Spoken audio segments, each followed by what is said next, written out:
everyone and welcome back to Odyssey. It's been a little while, I believe. Now first things first, before I actually start off anything, I'm not actually getting any sound. So if you are, then that's great.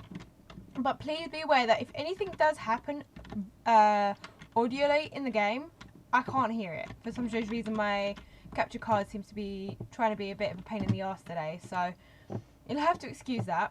Whoa, this is really up close and personal. So July 26, 2:45 p.m, about an hour past high tide this morning, Gilliam drained the little lagoon at the base of the stairs with the sump pump. It was designed to pump out the boat in case we took on water, but Mum doesn't like to take any chances, so she got a super strong one. It emptied the lagoon in no time. Gilliam and Dad needed to use a crowbar and board together, but they managed to break through the rust and open the door. Inside was a cave leading to an underground grotto. Ghetto? Ooh. There was a mining cart and some metal rails and stacked wood and a pickaxe. Like this was a storage area for things needed to dig tunnels and lay tracks.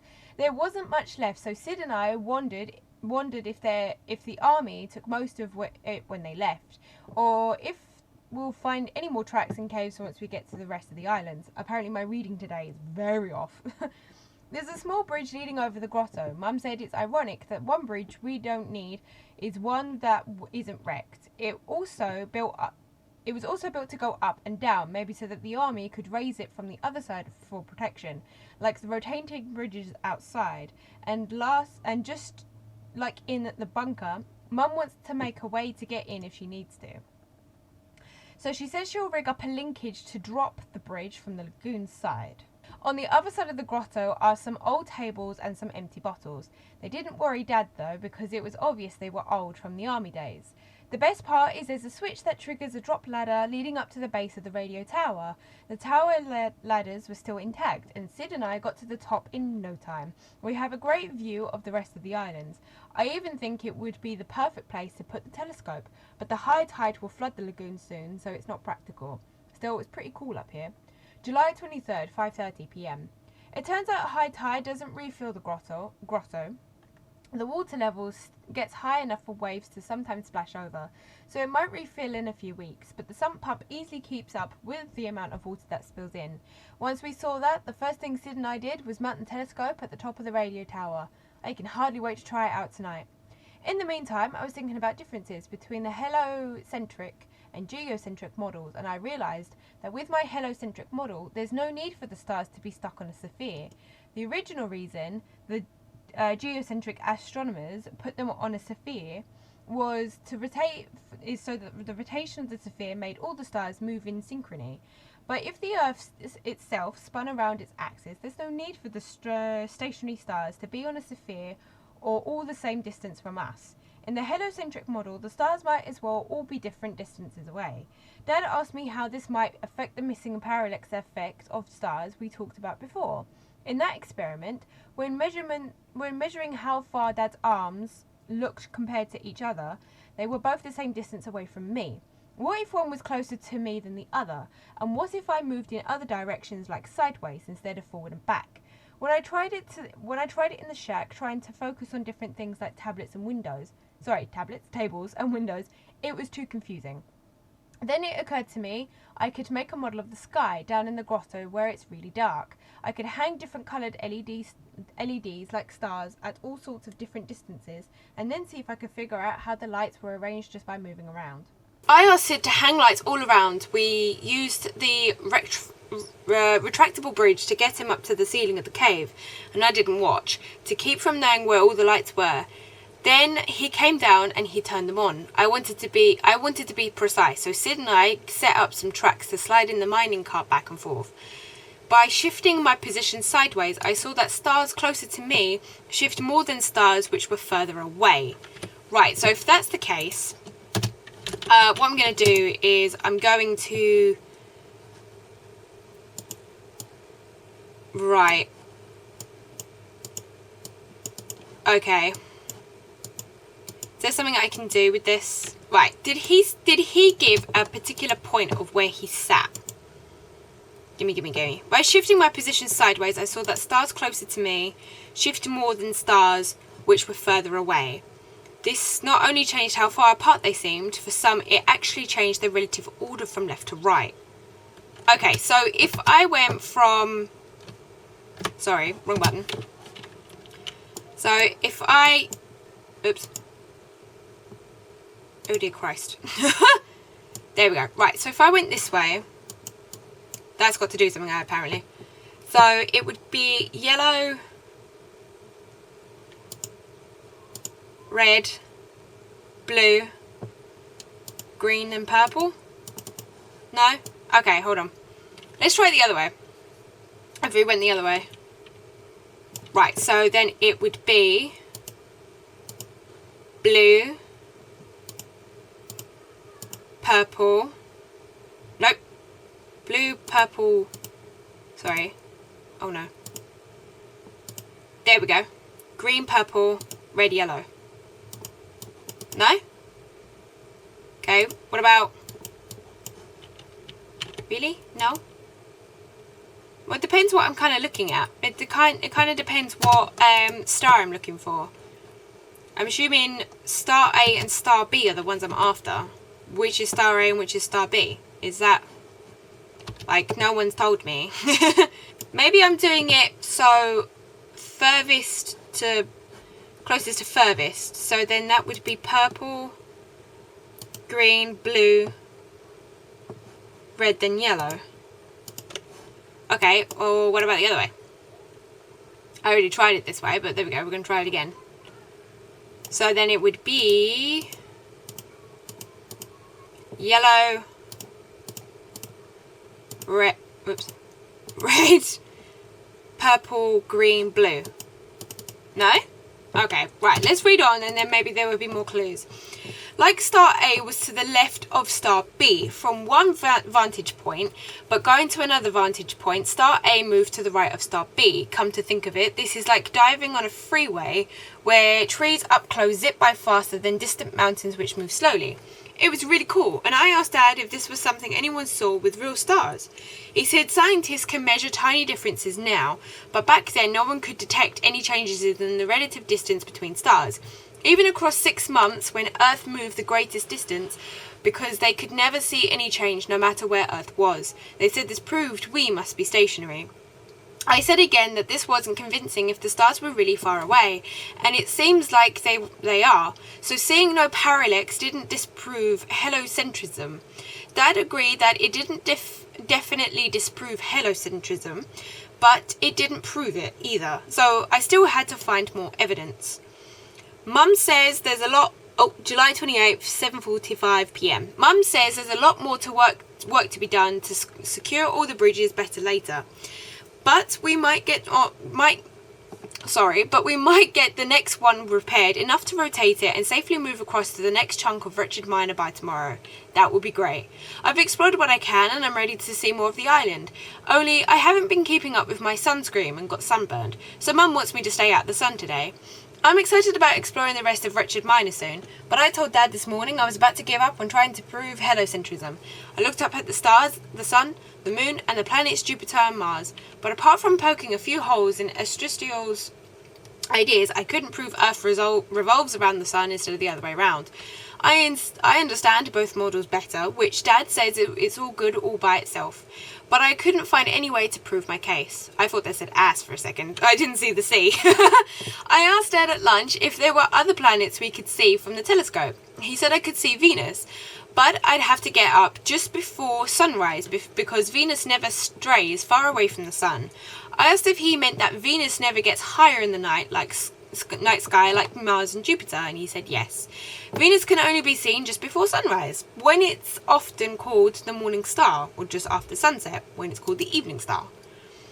He said the same is true for Mercury. Both planets are always close to the sun. That's why Ptolemy believed Venus and Mercury had virtually the same relative orbital speed as the sun around the Earth.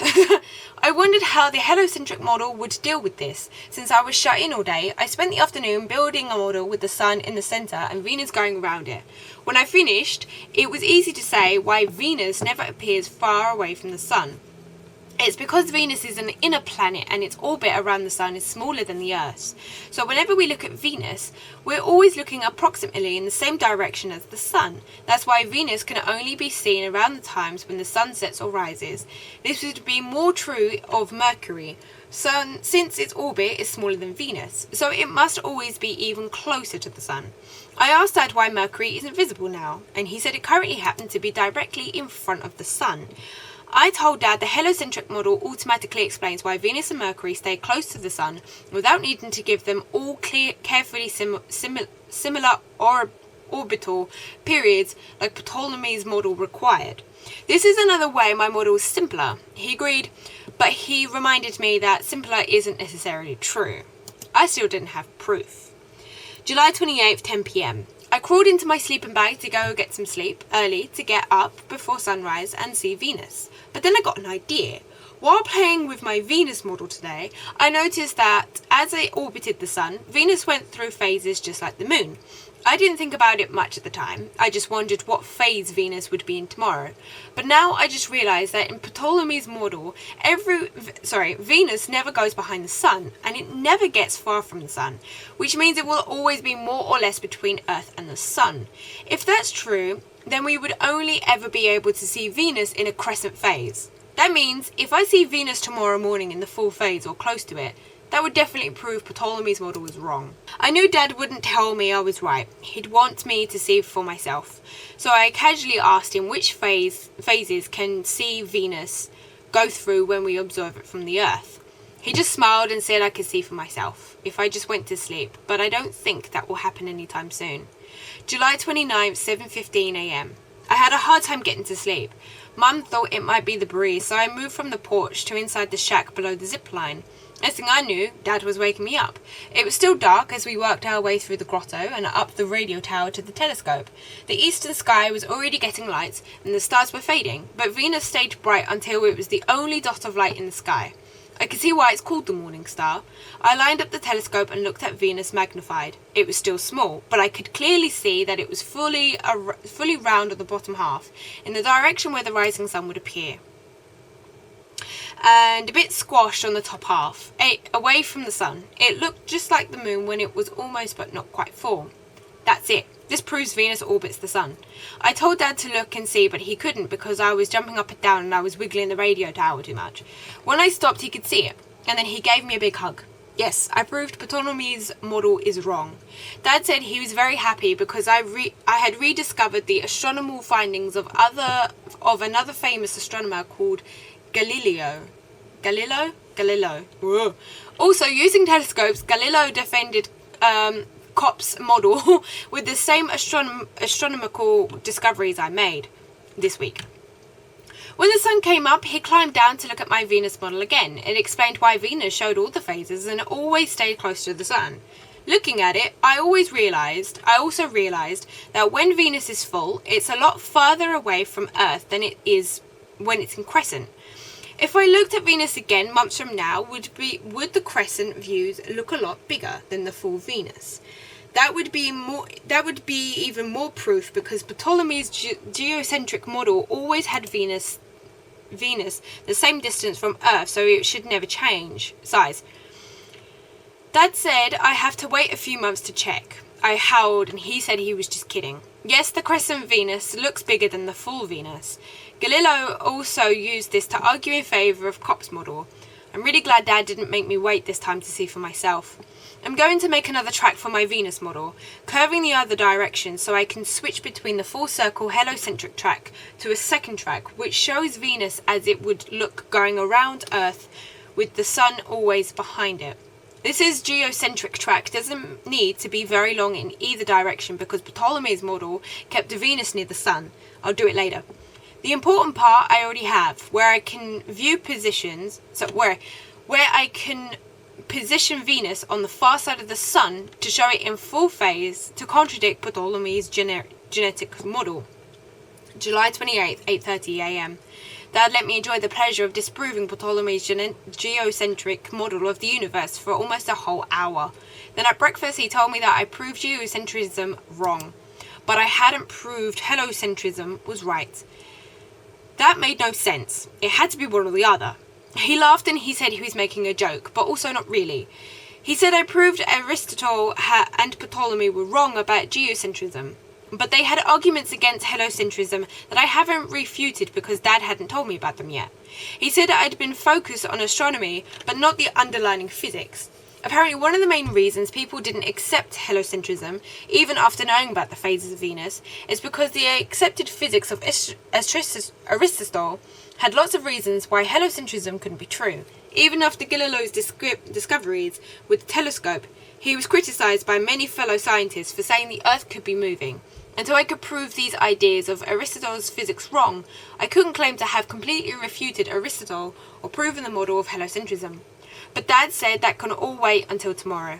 Mum says Gilliam and Sid are mounting the crack handle to use to rotate the next bridge now, so we'll be able to cross the main part of the wretched minor in about an hour. Then we're going to spend the rest of the day exploring it. Awesome! So much reading! I forgot there was so much reading in this game. Right, so how far away is this? So if I go back on the journal, where I can position Venus on the far side of the sun to show it in full phase to contradict Ptolemy's genetic model. I think that might have to do with the next model. I don't think that's got anything to do with the one that I'm sitting at right now. I haven't played this game in ages and I completely forgot how much reading there is. By shifting my position sideways, I saw that stars closer to me shift more than stars which were further away. Okay, so 1, 2, 3, 4, 5, 6. Okay, so there's 6. Oops. 1, 2, 3, 4, 5. 6? No, it can't be, because that's not... There is no white one here. 1, 2, 3, 4, 5. 1, 2, 3, 4, 5. Right, okay, so it's only 5 stars. So I don't know why there's 6 there. 2, 4, 6. Yeah. By shifting my position sideways, I saw that stars closer to me shift more than stars which were further away. Okay. Wrong button again.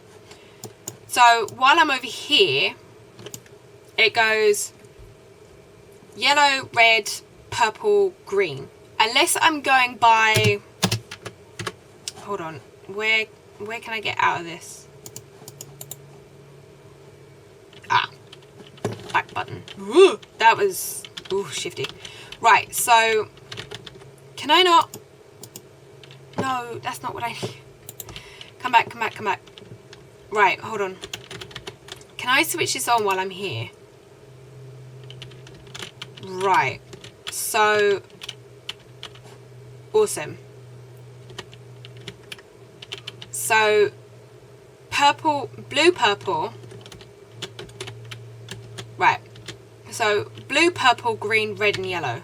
Oh my god, I forgot how weird this is. Green, red, and yellow. No? Okay, so what about... Okay, this game's starting to annoy me ever so slightly. Ah, okay. That happened. Ooh, fascinating. Okay. I don't know what that helped, if I'm completely honest with you. Right, so, okay, so we're across the bridge now. Again, I still don't have any sound on the game. I think it's because I changed some of my settings, so if that's the case, I'll just change them back. Because I don't particularly want to miss out on sounds, you know what I mean? It's not fair on me. Because then I can't really comment on anything. Right, so we're here now. So the next puzzle, gosh, I've already been at this for 22 minutes. Right, where it can position Venus on the far side of the sun to show it in its full phase to contradict Ptolemy's geocent. Never mind.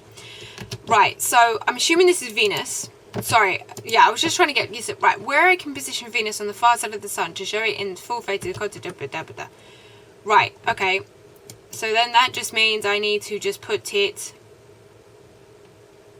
on the other side. Far side usually means on the other side. Is that right? How do I even know that this is even powered up? Ooh, wait, right, so... Which one's Venus? Venus is... that one, isn't it? kind of proves where that already is. Hold on. If I stick this back where it was, and then go up and try the lever, because apparently this isn't going to tell me straight off the bat whether, you know,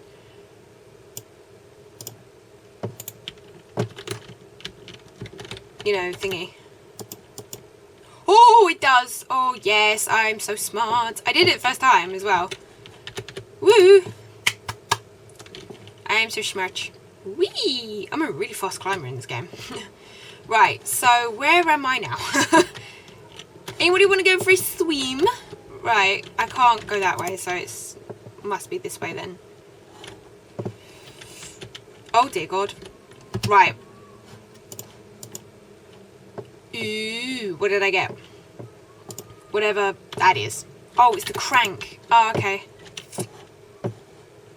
Anything else? Ooh, jeez. Let's get the life out of me. Bird? What? Wait, hold on. So there must be a crank down there for me to be able to get over there. Okay, so you're basically telling me I need to go all the way back down then. No, that's not what I'm doing. Okay, cool. So you're just gonna have to give me a second because I think I've got to go back all the way to the bridge. Right, so I'm assuming I've got to pop this in there. Oh, got an achievement. I can't collectible something that says, I think. Wait, wasn't I on this bit to begin with? Oh, hold on a second. I think I know where I'm supposed to put this. I think I'm supposed to put this on the other side, where the other bit is. Oh, hold on. Oh dear. Oh, I'm getting so confused. Someone help me. Oh, right. Oh, you know what? I completely forgot about this. I don't have a key. Do I? No, I don't. Oh, there must be something in there then. There's got to be a key. I've done everything though, so how could I possibly... Oh, wait, I know. But I haven't come across a key yet, so I'm not all particularly sure if that key is actually been done, if that makes any sense. How am I supposed to get... Wait, hold on, what? Have I been over there yet? I don't think I have. Do I have to go through the mountain? All the way up through the mountain again? I don't know. I've kind of forgotten my way around this game. Oh, I get it now. Right, so what was it that opened the other side? I can't remember. I think it was this.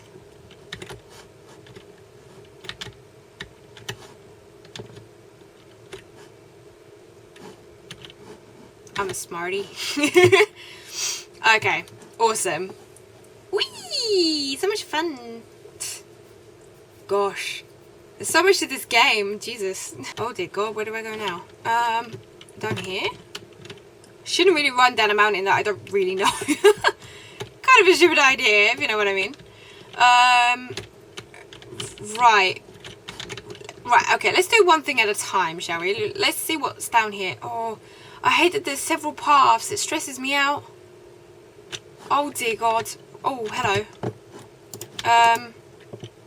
What's this? I don't know what you are, but I'm going to take you anyway. Right, what's down here? Nothing. Perfect. Because then that cuts off one path for me. God, I hate that there's multiple pathways in this game. It stresses me out. What is this? Oh dear God. Oh, right, okay. You know what? You know what? There's wires everywhere. Maybe we should follow the wires first. Usually the wires tell you which way to go. So, I'm assuming that up here is where we begin.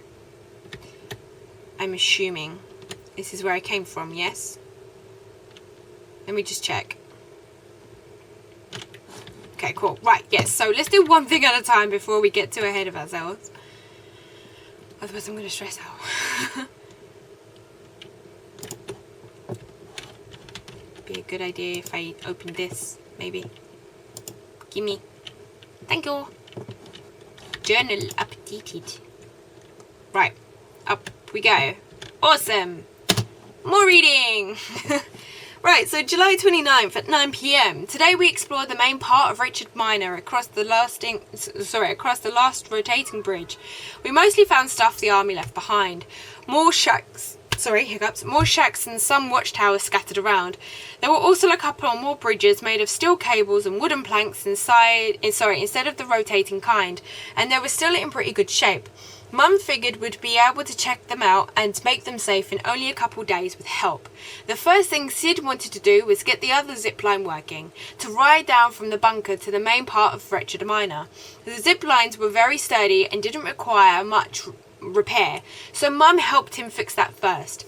Now that we can crank all the 3 rotating bridges, we can make a looping path up to the top of the bunker. Crank the bunker bridge to the zip line we want, open the top floor bunker door leading to that zip line, ride down to either of the other island parts, come back across and up again over and over. It was a lot more fun. The watchtowers and shacks were connected with all long colour-coded power cables strung all over the island. You'd think they'd be connected in simple circle, but the cables zigzag around. Mum thought maybe it had to do with more cables could be buried or hidden best, or some other mysterious army logic. But decades of weather had exposed most of the cables away. They looked intact, though. In the shacks we found some diesel generators, but none of them had worked. That's probably why the army left them behind. But Gilliam is good with engines, and he got one running pretty quickly, and he says he thinks he can get them all working again. And there isn't just one key that works with all the generators, they all have different keys. Mum's not that interested in the generators though. She bought plenty of solar panel arrays and boats. They store easily, so we have lots. The shacks also made more of these army electrical switch boxes, and some were wired into the cables themselves, so you have to switch one on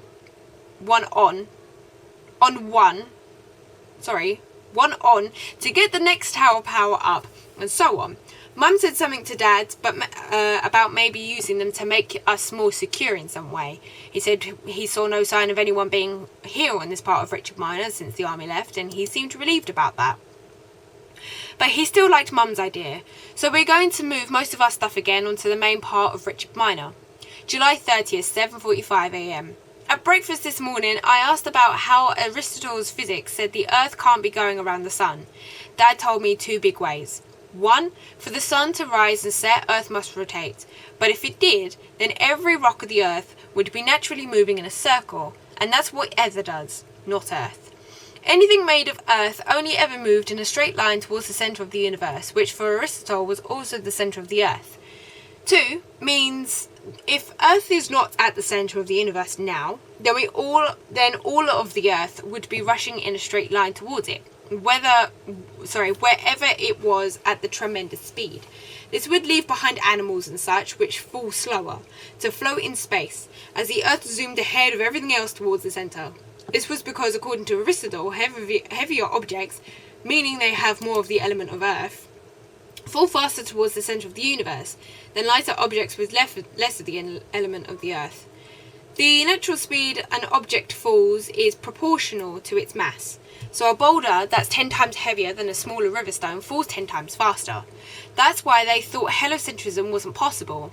Aristotle's physics said that earthly objects fall in straight lines towards the centre of the universe with speeds proportional to their masses, and they could see this wasn't happening. When I drop objects, they do fall down in straight lines, and it makes sense that heavier objects fall faster than lighter ones. So I'm not sure how to prove Aristotle wrong. I'll have to think about it some more. July 30th at 1:30 p.m. Dad told me not to be so sure that what I think makes sense actually makes sense.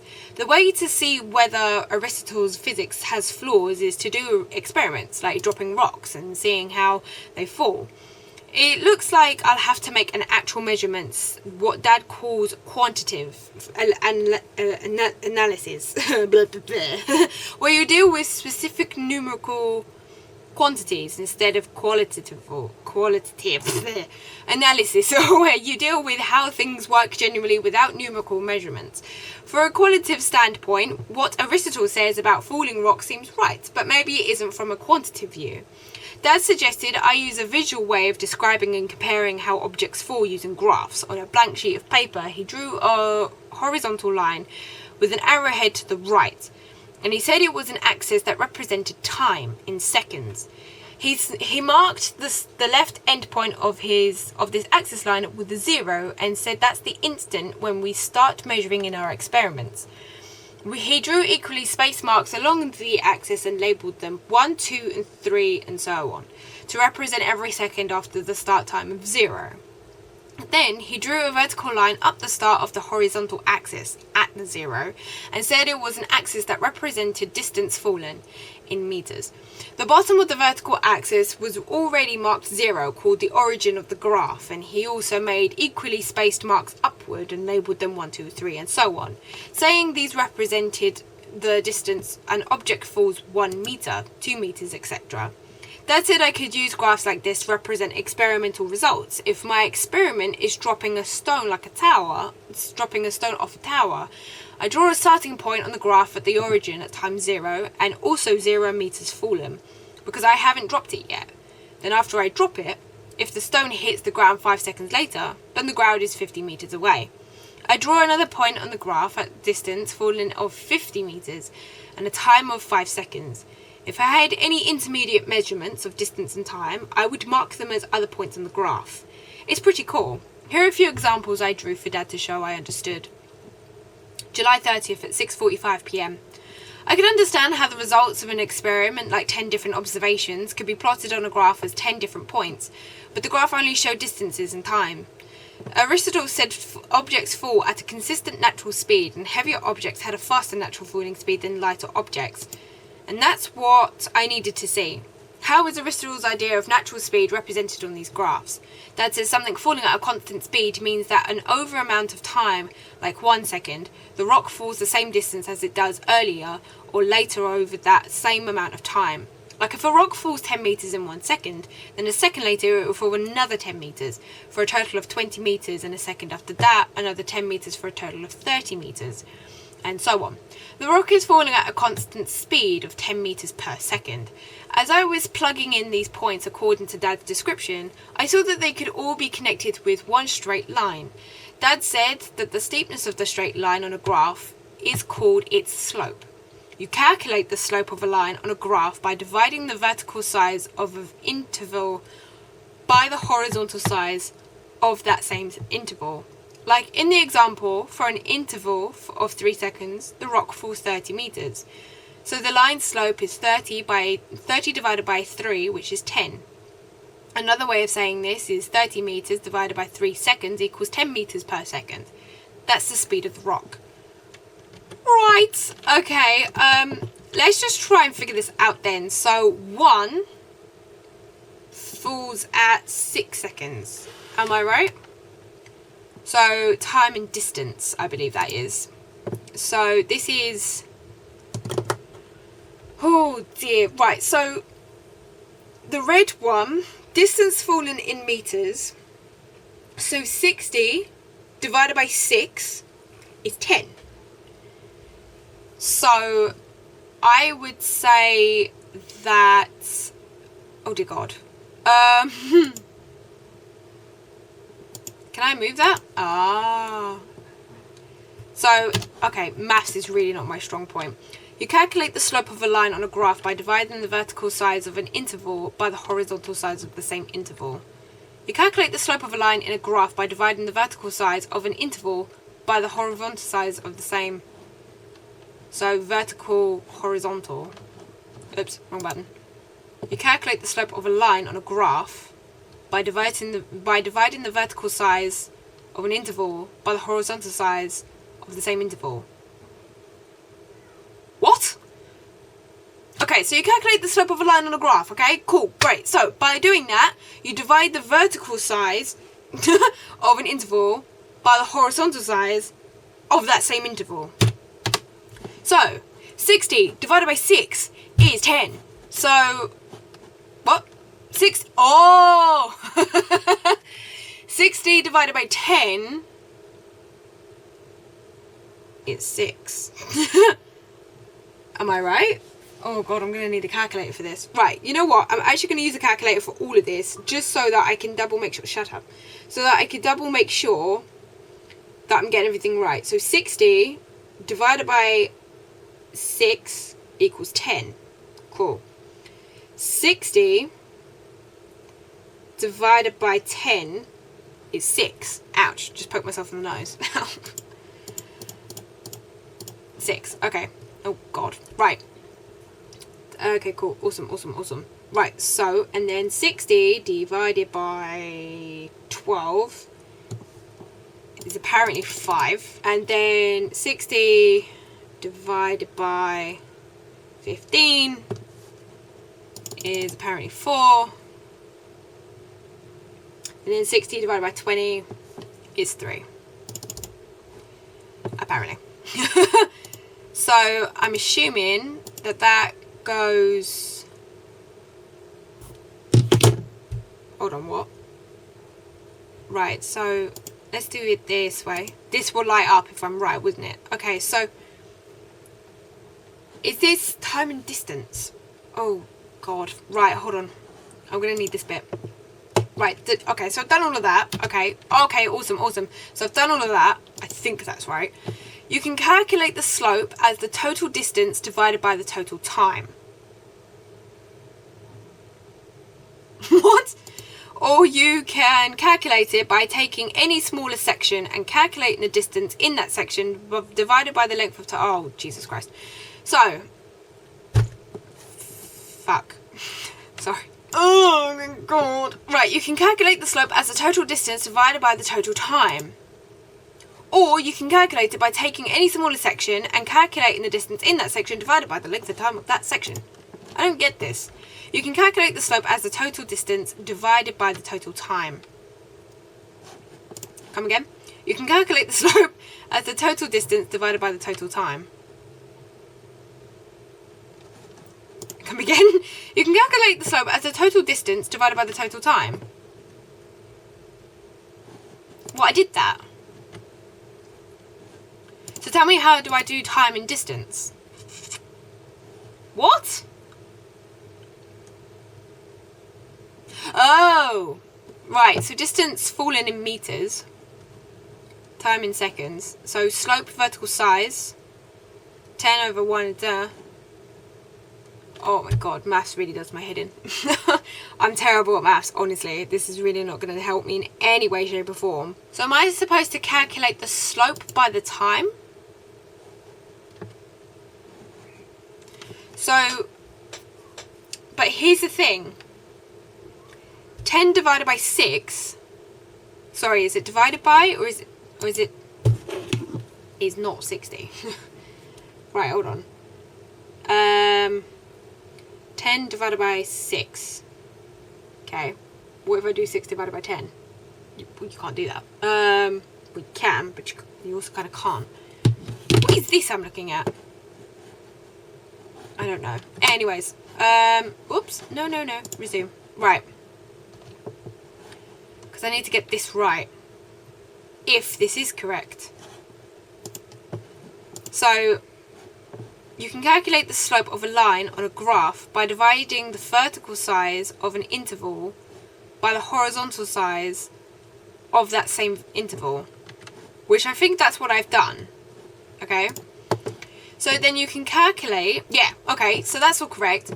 So this bit, I'm assuming I've got correct. So then you can calculate the slope as the total distance divided by the total time. Okay, you can calculate the slope as the total distance divided by the total time, which is exactly what I did here. So 60 divided by 6 is 10. 60 divided by 10 is 6. 60 divided by 12 is 5, and so and so forth. Used a calculator, by the way, just to say. Or you can calculate it by taking... Okay, either way, the value of the slope is always the same for a straight line when you graph distance and time. The slope is the object's speed, and if the line is straight, the speed is constant. And the steeper the slope of the line, the faster the speed, and the sooner a falling object will land. The flatter the slope of the speed, and the longer time it will take to land. Okay, 1, you can also make a speed time graph where the vertical axis tracks speed instead of distance fallen for an object falling at a consistent speed. The speed time graph would show a horizontal line. The speed time graph for my example above would look like this. So the fastest speed is this and the slowest speed is this. So this must mean that, hold on, so it goes that, meaning 5 would be this, 4 would be this. Is that right? What about that? No? I don't think that's right. So, hold on. Or did I get it right? Slowest speed, Since distance is speed multiplied by time, one can get the distance fallen by calculating the area of the rectangle represented by the speed multiplied by the amount of time travelled. My example, the distance fallen over the first 3 seconds can be calculated like this. So distance travelled in 1 second is an area of shaded rectangle. So 10 times 1 is 10 meters. So vertical speed, V. Oh dear Lord, kill me. I really hate maths. You know what? What I'm going to do is I'm going to leave this episode here because maths hurts my brain massively and I just don't deal with maths very well. So, yeah, I'm going to leave this episode here because it's hurt my brain. So, if you did like this episode, click the like button down below. And while you're there, please click that subscribe button so you can be told when my next Odyssey, the Invention of Science video has been uploaded.